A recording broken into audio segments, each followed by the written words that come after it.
naman tayo dito ng Juve. Pero sa ngayon, wala pang sisigaw dahil yung unang pugaw na may sinisimulan. Kaso nahuli ito sa first. Caught on the crossfire. And for the first blood. Andiyan pagtatabog. Pero agad-agad sila Caldizi. Sila with the middle player. The pin and SOD the Super Marco. Hayaabot. There's going to be the AOG light going down. The double kill here. Nandoon ang Ailos, half HP para sa Turtle. Okay, nandito naman napagbagsak ng Glorious Pathway. Masayo pa rin si Caldizi habang nakasigil pa rin naman na pag-goal first. Going down yet again.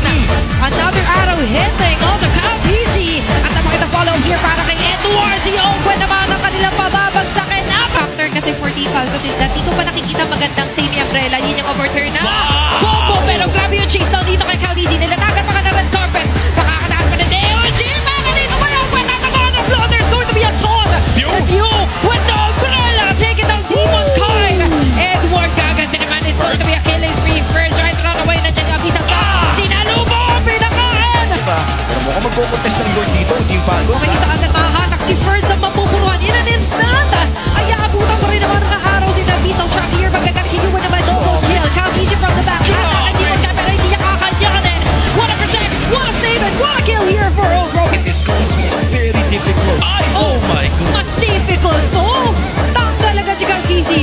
Oh, bueno, there's going to be a sandwich play. AOG para patakas. Pero nilatanggal agad ang carpet. Sinalubong sila dito. Nila live. Kaso sa kabilang banda na. May pa rin dito si Super Marco. Will it be bulletproof na talaga?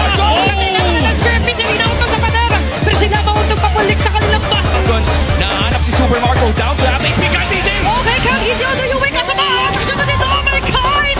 Di mag-get for the kill.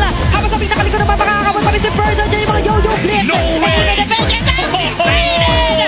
Eliminating three members. Team Falcons pushing up the top lane. Here comes the Mountain Chopper. AOG to sold him out. Okay, si Dominic Kine at si Edward na kanila madadali. Kaso tayo sa pinakagilid ay magkakaroon yata ng trade-off para dito kay Light. Pati kay Edward na nakatarget kay Super Marco na napakakuna. Nakakatas pa ba siya? Kaso yung mga sibat yata nakapagpapag na maunod din ni Light. At tutulungan ang kanina nila Q. Ang kanya mga kuya ang magliligtas sa kanya. Sa kabil. 23 minutes and 40 seconds officially. Even na tayo. Lakay na lahat. Okay, first sa pinakalikod na siya Peña Fell. Simon Kine is down in an instant.